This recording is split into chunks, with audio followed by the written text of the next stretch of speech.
Ai Kamata pifan hono fo. Pe ako e lot Kamata e whahoko tuia. E whiwhikau te vita tapoluelu.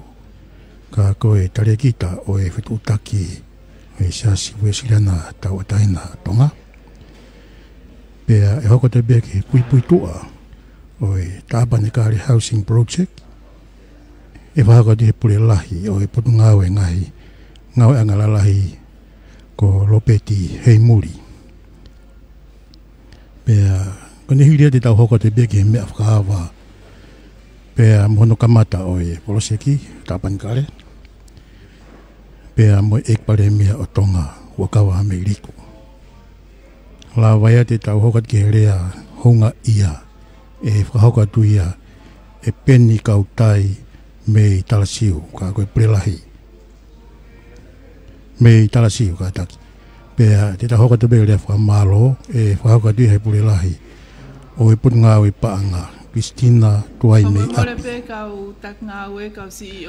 Pea, e tok waosi aki ai lotuku. Pea, mo koe whikau te vita tā puluelu. Ka koe tarekita o e whetutaki. Siasi uesirana tawataina Tonga. Ka i he taimini o tau ke taitari pia ki he wakapalangilangi o e aho. Ka koe tangata e ki paremia. Hua'akavameiliku. Tapo e awhiwhio ai tō tahai o tua i o taurotoro Tonga. Tapo e ne awhio tupo wono koe tui o Tonga. Tapo e tahine kuini kuina naspau. Tapo e tampi niskalau ni tupo o toa ulkalala moha maaf. Tapo e ekpare mia o Tonga Hua'akavameiliku. Tapo e ho ek minista o kapneti. Tapo e whaiwhekau moha whaiwhekau. Tapo kau whawhawhong wha diplomatika ngahi o pule anga muri i Tonga ni. Tapo ngai hoa ngāue o pule anga Tonga. Tapo sekretari pule, mo sekretari ke kapneti. Mo kau pule ngāue ngai pot ngāue e pule anga. Pe tapo kau whakawhi kotoa mo mea i he wharewhataha anga ko whaone lua. Pe ako kore ke hufanga atu i he tarakakato e lotu mo e whonua. Pe tarangata he o whai ki tu atu.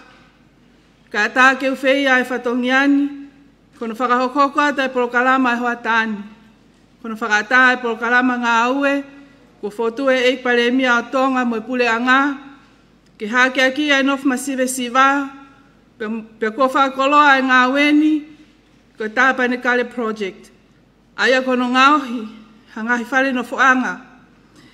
Ke hao, pe maru ki ai ngai whamiri o viviri e nau ngai fie mau hano fuanga. E Kamata e porokalama e whiawhini, pia kou whakawhehene a tangatai whaiwhekau te vita tapeluelu, ke ta taktau tolu i halotu. Halo.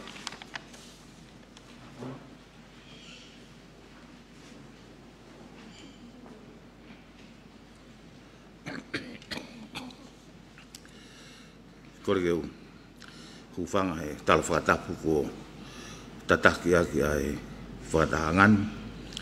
Taha moe ki whainga maari ko ni poko kore atu peke he whakataha eiki ki whainga maari moe ki lawe atu. Lawe i hifo ko e hingoa o e project ki ko e Tapanekale Housing Project. Pea naku whehu i peke he ofisa whetu tanki pea ni whakapapau i mai ko hingoa pe me tohi tapu. O koe ke hāhene hongo potfolofola, kana e whotu umai me potfolofola o e fo i hingoa. Ke la waia ke whaia ki ai lotu Kamata o e whakatahangan. Tapanekale ko e Fale na e tūtu uni e o tua ke a Mosese i he mounga sainai ke Langa. Tokua na e taimi ko ia a fio pe o tua ia i he mounga kana ane finangalo ke hifo me he mounga o a fio mono kakai. Pare tutun ka Mosese ke Langa ai Tapanekale ko hingua maheni ko te niti fei loa ki anga. E Langa ia i tua aptanga pea e hifo ai o tua o whakapaea mohono kakai i e toa wha. Ko pot wholofola na e o angepe o mia be me fuaka fo ou. Sione wahe uruaki ve staha wha. O pehe, pia na e hoko a wholofola ko kakano. O whakotu hono Tapanekale i ho tau loto ngā. Ko foi rea ia, hifo mai koe a sisu, o whakotu eia e Tapanekale fo ou, i he lotonga o e kakai. Kai ke fu mahino, pe ko fe a e turiki o e community, mo society o uhinga o utu uai e Tapanekale koe ni. Ko ta wako pepe mo ui o tau eiki, na ane hifo na eka hifo ha palasi, na e hifo he potu masiva. Ko ne ngā we, na ane mua ki he masiva mo e tōki lalo, na ane whiohiange mo ki nau tolu he tafa o e community mo e society, pe hao ki he aho ene pekia, na i kai ke pekia ia i ha pekia anga o ha maha maalunga, pekia anga o ha tu maarie, na ane pekia he akau whakataha mo ha maulalo. Koe ne ako naki, ko ho o ofa koe ki he sihi fo, ki he whare pōpula, ki he masiwa, ki he fie kaia mo e fie inua, ko ho ofa e ke te au. Koe Tapanekale fo ou, whakotu e sisu, na ne whakotu e he potu o e masiwa pe mo e tōki lalo. Tau tōki whanonga mai eni, he ne whekau, he ne kaua koke nau mui mai. Ka whakawheta i koe mui koe ana e o au ki he masiwa, nofo mo e masiwa, langa i hono Tapanekale. Tau whakawheta, Project Housing Tapanekale, koe project o ku tāketi ke o nā sliaki a ki nau tolu i he tafa o e community pe mo e society ke tau lotu. O tua mafi ma wofo ma upe i he taki whanonga ai a whiona. Taimilahi o ku toka ho mauloto ki matau, tala mai he wholofola o ku ke awhi ki tō hema. Toka ho mauloto ki moonga tala mai ku ke hifo. Toka ho mauloto ki ngahi potu maongo o ngā. Mo e ngahi potu maolu ngā. Whaino hino ki mautolo he wholfola. Na e hifo ai a whiona ki he tō ki lalo. Pea mo e masiwa. Mau whakawhetai ai. Ke tofa hahala. Whanonga pea ke ui. Ai ki nau tolu ko toa pe ke nau mui ki ho a whio. Whakawhetai o maulau maria na e mui e kau wāko ngā i mua. Na nau whakaului, pia ke tāna ki kakai, pia nau mui ki a whiona. Yo mau whakawhetai ma wahe i he hua koeni.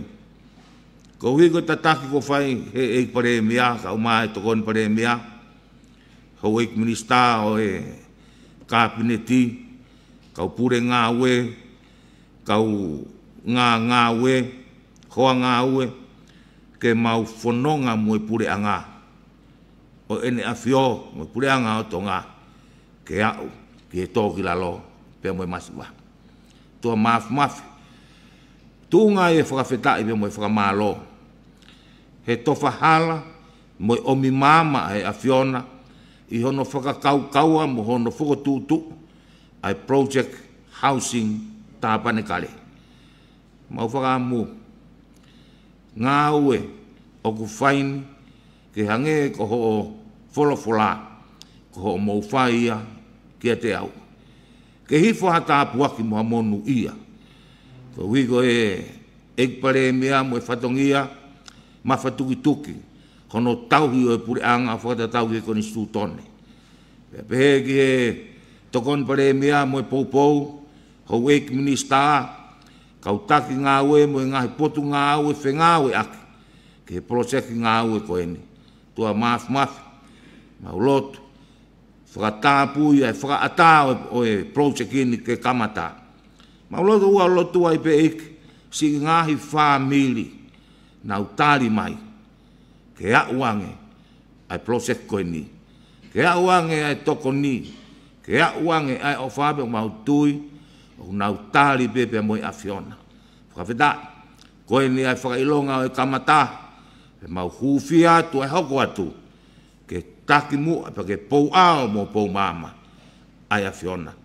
Tua maaf tāpua ki mai e whakatangan, ai whakalang langi ka umai kau hauik whakawhe, pia pehe ki he whakataha o mau whaini. Hifo mai lau maari maa nioni, loto lotoi pa ke tāpui kina, tofa hau mau hala pa ke mua mua. Mau loto kori ko toa enu hua wha, Sisu Christ ko mau whakamo ui. Amen.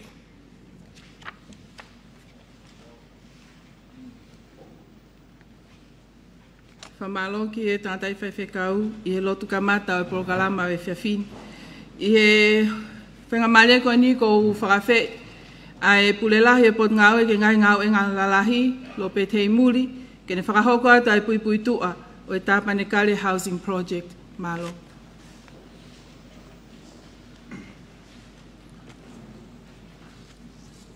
Kore pe mua ke u whamaramaru atu, i ngā hei tala whakatapu kotoa ko tala mukapui, e toko taha koni whatau ke e programa. Ka tā moe motuani, ke u whahauka tua ki whamatala no. Whakawhekau aki pepa moe pui pui tua ko ia, o e Poloseki Tapanekale. I he hiriang ko ia no mao e ola ko ia, tohe kakai whawhonua ko ia i he wāwhe wataha. Na e whatoanga ia he ekparimia ka maa e huet me mipa ko ia, kabinete o Nafio. A si kakai masivesiwa koe ni, e ngai tuku i kolo mo ngai community.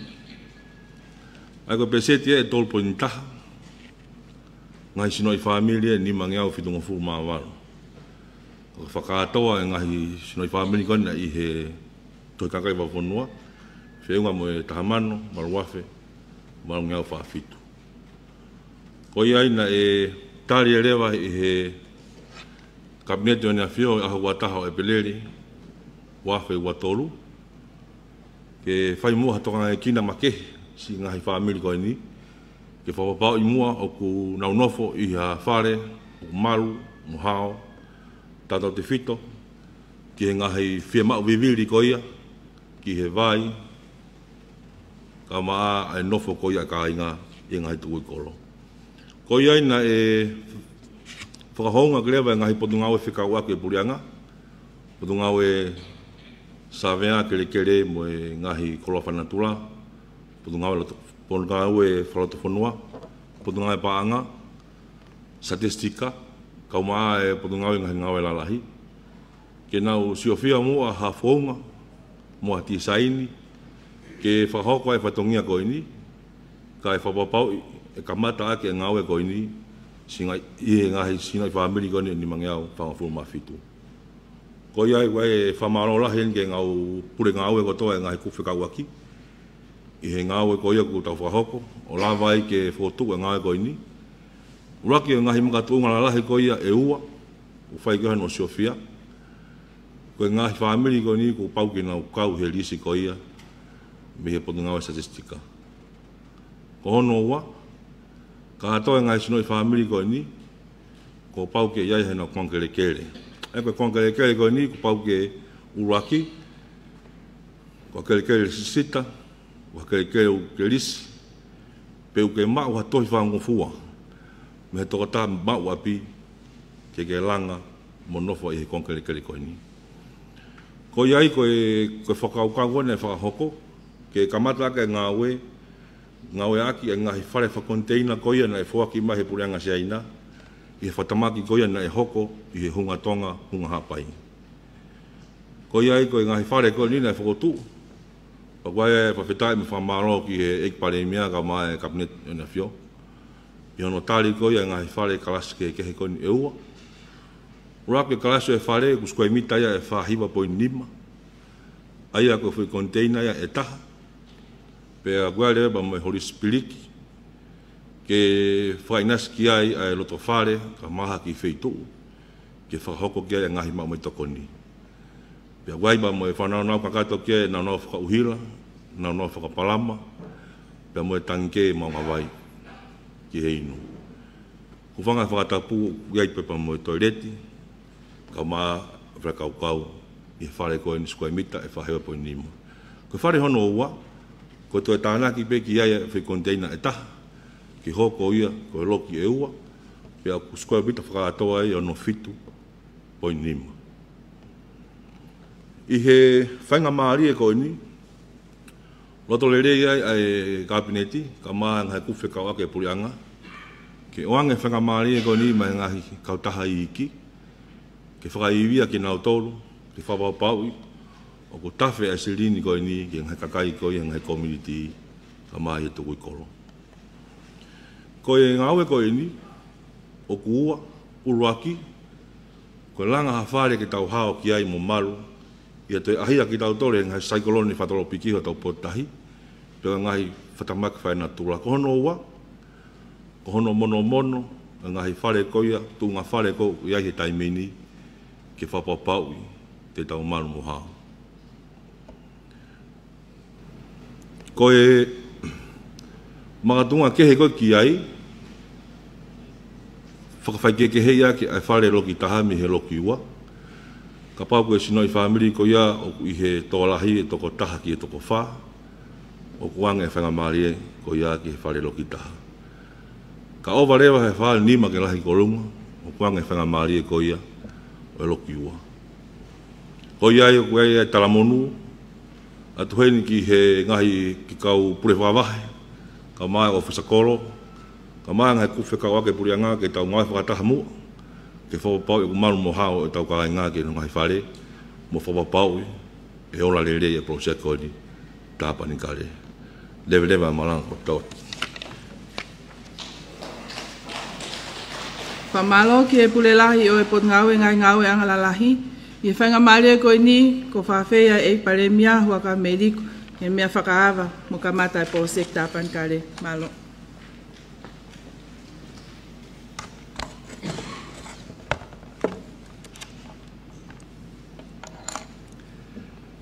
Tamo e tō mafi, tamo e nafio, ki ngpo ono, kuina naspau, whare haa Moimoi.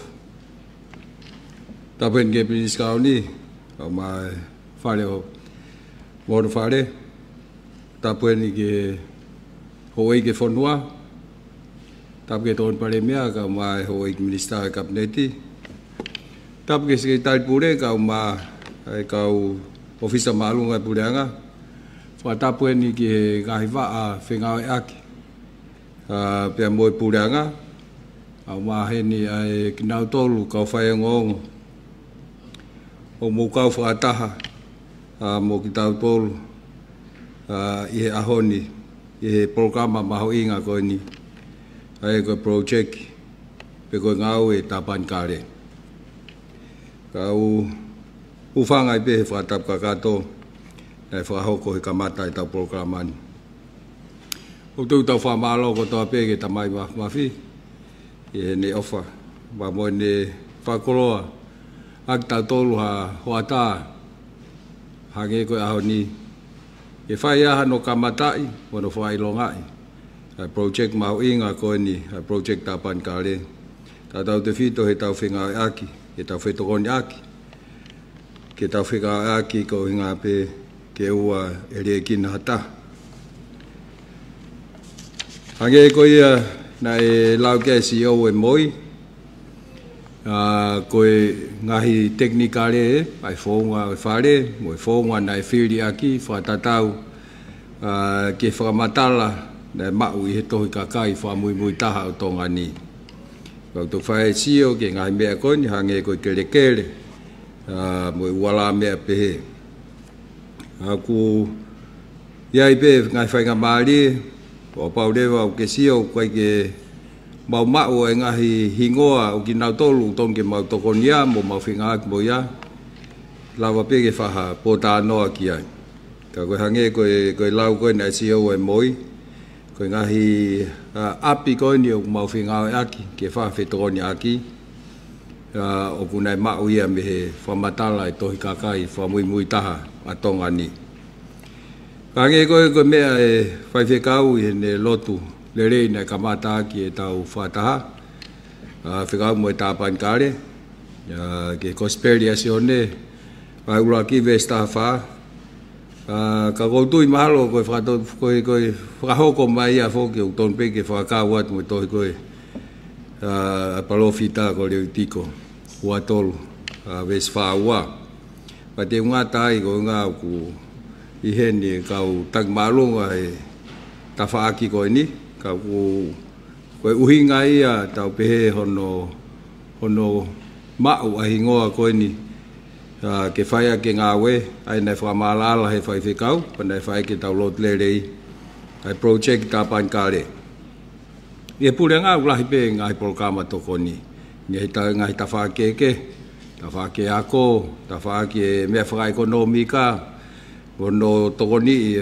to toki uhui lai ni koe tau sio ki he ako ko he kai pongpongi pe ko breakfast e whanau ko hinga pia ko tau respond pe ko tau mea whai ki ngai fie mau o ku asi mai me he whonua kau tatau pia moe ni hange ko whamalala nei whai he CEO kau ma ai MC ki he natula koe ai phone mai ai koe ni ai project koe ni ko mea whawhia fia he ko taha pe nia ngahi ngā ue I he mea whaui pe, I he whaarea, ai pureanga koe Government Priority Agenda. Ai he Kamata pe ha pureanga, une set mai lewa, ko hae ne mea he whai ene ngā we o whakapatonu ki ai. He koe Government Priority Agenda. Ai koe ki he whikahiwa, tupe mua ki la watu, ai wai ki he whikaua, o e ngahi te whitoi mea ko niau pehe. Ke holoki ai tuunga o wau ke ai masiwa pe toile whakalere iangi ai ungau e ke ono malu ai tuunga malu fa sosiale a ki nau tolu o tu lavea ngofua pe koe ta whak mau ingani po koe pauturi ki e ni une whakasino mai ai project i koni koe Tapanekale o tui ko mea mau inga kai ki ngata pe he Fale nei tāno ke moi ki he natura kone project ki ka koe partnership pe koe whengau e aki ka moe whaamiri ngai whaamiri kone kua whengau mo ia kai ki ngata pe he tau sio ki hano Langa ki Fale o ki maluange ka koe tau sio ki Langa e nau mo ui ai au tau sio le vai e lava kone koe koe hinga pe koe whai pe ngau e ki Fale pe lava e whengau e aki a tau sio ki ta whake ako tau sio ki ta whake mo ui mo ngai ta whake pe he ange ko mo I anga. Nei foto pe mo no ange po lau ke ngai ma tunga ai nei fo ave ko ki he savea ko be ko to ka kai nei fai pe ma mai ko ya ko ngalahi o ange ko ngai pore ko nei lave ki ai ko ai ko ya kele ke mahino he kai ke fai Langa ai pe turi he to ta hai ko ya to ta nei uhinga ki ai Fale ai ko uhinga pe ko uhinga ia ha to uhinga ke ka ko uhinga ka ai to ko ni ko pe feto ni aki ko ni e no fo mo family ko na uhinga ki ai kai ke Langa ia pe oska pa whikau he to ta hana api ke mawa he ia me Fale na uhinga ki ai ko tau mu ai ko ni pa u fe ma ai pe ke nga whakalele ko uhinga pe ke whahasio ke ngai ta whaaki ko ni Hange pe ko Fale aki he ngahi press conference na whawhai. Ko kau ni mea mahu inga ai kele. Pa ko o whai pe sio ke ta whake pureanga haki ka hakonga wala ata te o ngā ka ki nau tolu ko i aha nau kele. Ai taim tatau a pau lewa waha ko kele ko ke whetokon mai aki. Ata pe ke whata noa ki ai. Mahu inga fo ke mahino he whenga ko ni ko i ke pe ko i kabineti pe fai tōtō ni pia hoko leo. O wei ai ngahi sino ngā ue, pia moe ngahi sino whengau e aki. Nā nau tokoni o tau pepe o whakaha sino mai ai whakakaukau mo whakaamu koe ni. Ai ku tau wau mai he ahoni ke tau hanga o Kamata ai. Kau hene pot ngau statistika, nau mai ngai whamatala, whekau aki pia moe ngahi mea na mau whiema. Kau hene pot ngai paanga, he nau sio ke ta whakawha paanga. Pa o fie ai ke mahino wei tokoni me nusila ke whakalahi ai ki seniti na e tuku koni ke whai ke ngāwe ko ni ngai pot ngawe lalahi pe koe moi, ai nau tokoni mai hia no tisaini mo whai ngai ngawe pehe, whika mo Fale, pot ngawe mei teki, ai nau o mai ai tangke vai, ka mo pot mo puranga no sila o nau o mai ai whakapaanga, tau pe koe nau programa na tol koe ai sanitation pe koe programa, hu whakai whakatapu ki whakalele i ngai whai malolo i Tonga ni. Pun ngai whanua mahina o pitope, ko nau tolu nau whai wakai mo sio ke tunga o kele. Pea ku tuke he whoki ki nau tolu i he office pare mea i he nau ngau e whalufua no coordinate, ko toka ngai ai project ko ni.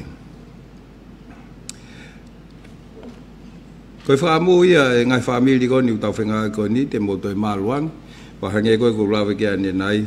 Koe whaamu ia koe ki ngata pe i he project ko ni ka tau sio, piko haha ngai e ria kehe, ke tau toi hoko at kia ai whetoni aki, hange koe iau nau lau kia nai, ako, mo ui, ka umaa whoki ha tau sio kia mo ui anga. For the benefit of those of you who don't speak Tongans, I'd like to actually acknowledge and thank you for attending the launching of the Tapanekale Project. It's been in the pipeline for the last year or so.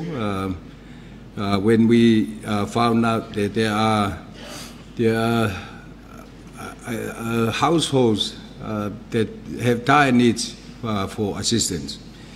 And this idea of actually having a project targeting that rather than reacting after a cyclone, investing in having a safer shelter, a safer home, eventuate into actually having some of the stakeholders that I mentioned earlier on, like the Stats Department, Ministry of Infrastructure, the Ministry of Finance, Maytech, and also Ministry of Land.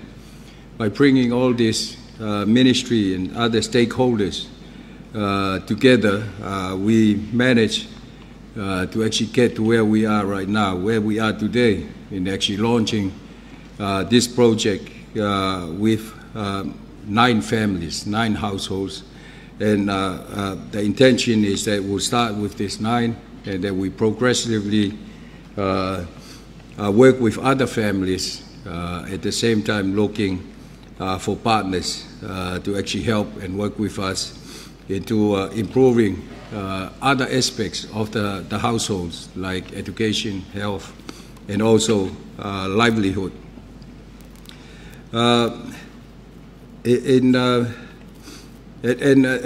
for that, I really appreciate the efforts put in by the government ministries and of course the final approval and the direction from the cabinet to actually carry out this project. You must have heard the discussion when we put the budget through to Parliament, that this was one of the projects that was discussed about helping those that we identify that actually have special needs. And I'm just happy that we are here today to actually launch this very important project. And we certainly look forward for potential partners to actually work with us in whatever aspects, whatever kind of assistance, so that we may progress this project further.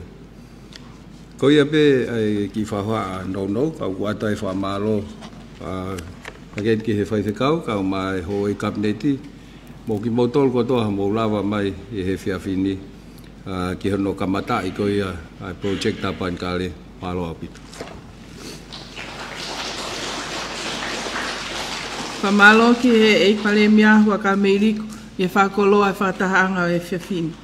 I ho whenga marego ni ko whakawhei a pen kautai, ko taha e ngai whamiri me i talasiu, o nau la venga mari e ngau e whiawhini, malo.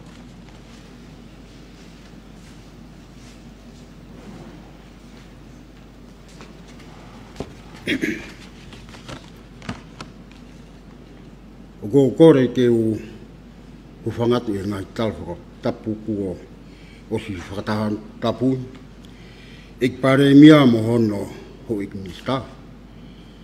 O kumea, kai umaa. O ngahi nima kupu ngau kotoa pe. Nau whataki mai, ai whatongiani. Toko mua ke o whakamarumaru atu. Pea o kou kore ke o whakahonga i atu e whakamalo. Me ngahi whamiri kotoa. Mo e mau whanau mi he tonga tapu hongo huru. I ho o whaka haatu i he loto honga whakatoa ki lalo moni. Pea moe honga ia moni ke tari ai ofa. Tokoni pia moe whakataula maha. Whakataula tongia poto kua mau lawe ai. Ko mau ngahi whamiri kua lawe tongia i he ofani. O whakamaa opo ia. E tok tā muritoni. One te he.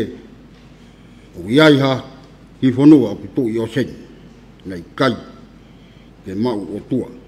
Kai masiwa hele rei. Haleluia. Haleluia kua monu iai. Whakawheta e ofa. Whakawheta e tokoni. Whakawheta hono manatua mai e ngahi whamiri ka i loani. Nei whakamoui he eiki ai kui. He ke moi mate. Ka kua mou palo mesi mai. E malu mo e hao ho mau ngahi whamiri kotoa. Koloa e tonga koe whakamalo. Leo ku mau salu te atu. Tua o whatu mo e loto honga ia. Whamalo ki a pen kautai i he whahoha o e whiawhin. Penga maria koe ni kou whawhei e pulelahi e pot ngawe pānga. Kristina tuai mei api. Whahoko atalia whamalo. Malo.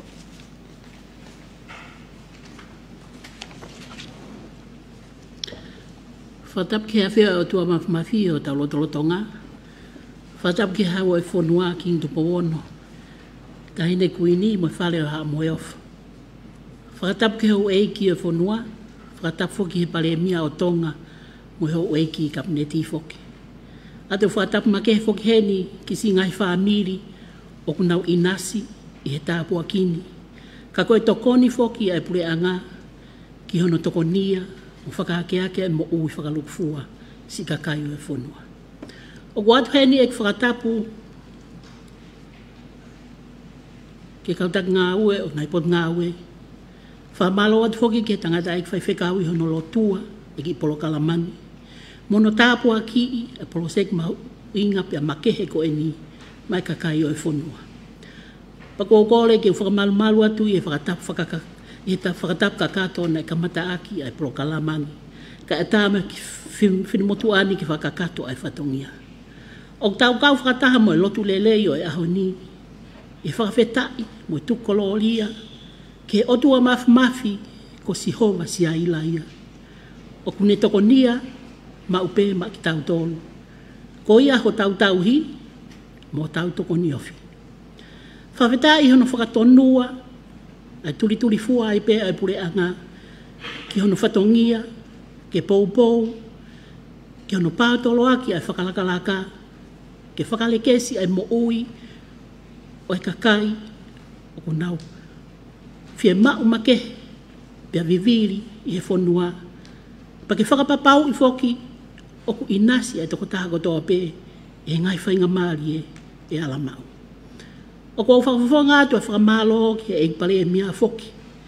I hono tataki ai ki Polokalama mahu inga goeni. Mai kakaio e whonua. Pe aku lau monu e toko taha kotoa i whakakoloa e Polokalamani.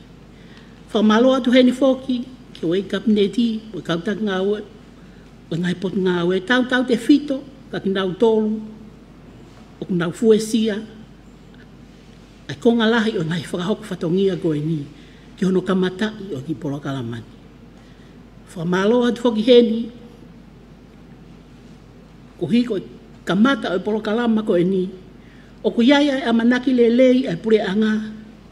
E a utonu atu, ai lau maalie, oi ofa, boi fie toko ni, ke au sia, pake inasi mo ui ai, si ngai whamiri ko tope, unau inasi e tāpuaki koe. Whakatawange ke whai toko ni ai pe ki tau tolu e o tua mafi, e ngai whatongia o ku tau whakaoko, pake tāpu e kina e polokala ma tokoni, Tapanekale, mai kakai o whanua. Tua au whātu. Whamalo ki he CEO ke pulelahi o e pot ngai paanga. Whenga maria koe ni kou te whawhewhipe ai whaiwhekau, te vita taperuelu, ke whakakatomua ai whatongia e whiawhini. Malo.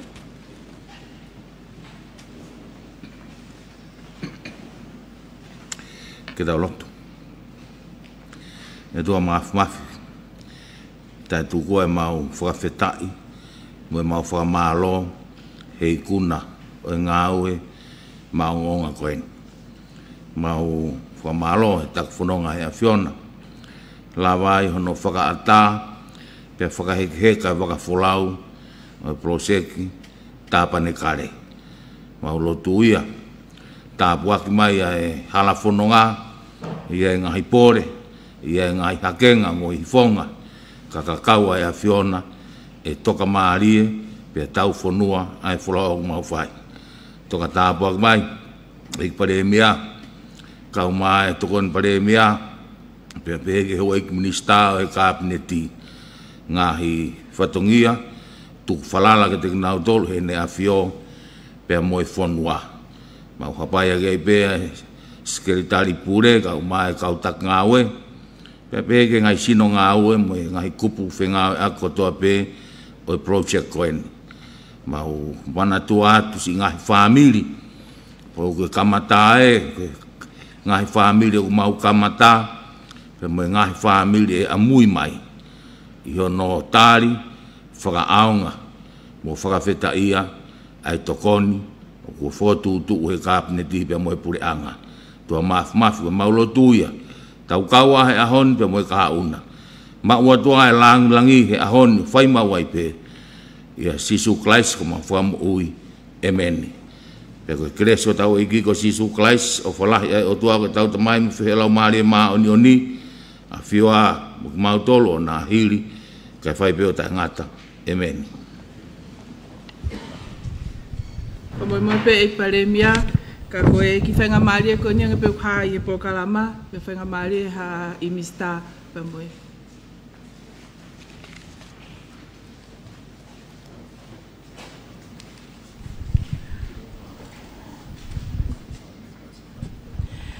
Kai ke koe kakatoia o e pokalama ma ke koe i e whiawhio e ahoni, pea koe pokalama whokoe ni o ku amanaki e lele hoko hoko, ki ono whaitokonia o ngahi whamiri, ka koe Poloseki Langa whaka laka, ka koe Langa o e Fale Tapanekale, pea na e whailunga i ahoni, ahono Fakaava mono Kamata o e Langa, i e whale whata anga koe o whaone lua i e ahoni a tō pule lulu a hua nima o Sanuari o e uanoa ua wha.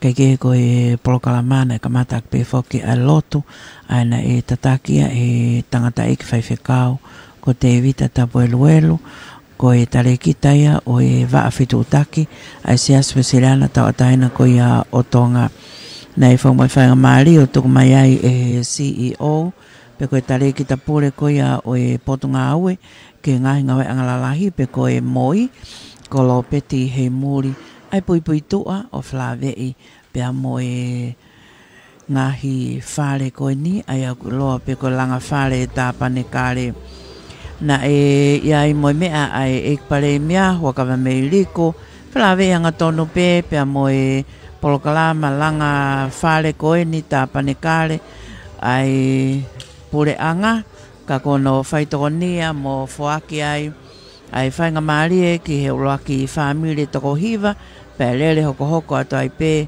o toka ngai ki nā pehei o hange ko ia koe tau mua o e polokalama.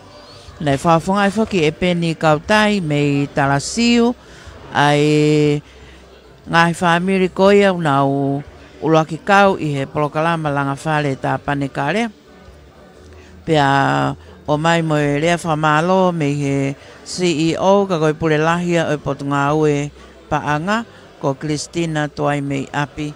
Pea tok whaosak pe ai lotu o whawhetai na whakahoko pe ia he tare ki ta pure koia o whawhetu take sesu sela na tawataina o Tonga ko whaiwhekau te vita tapueluelu. Pea ko kakato ia polokalama koe ni o ata pe whamalo ka tek mautolu na tau kau whakataha I he polokalama.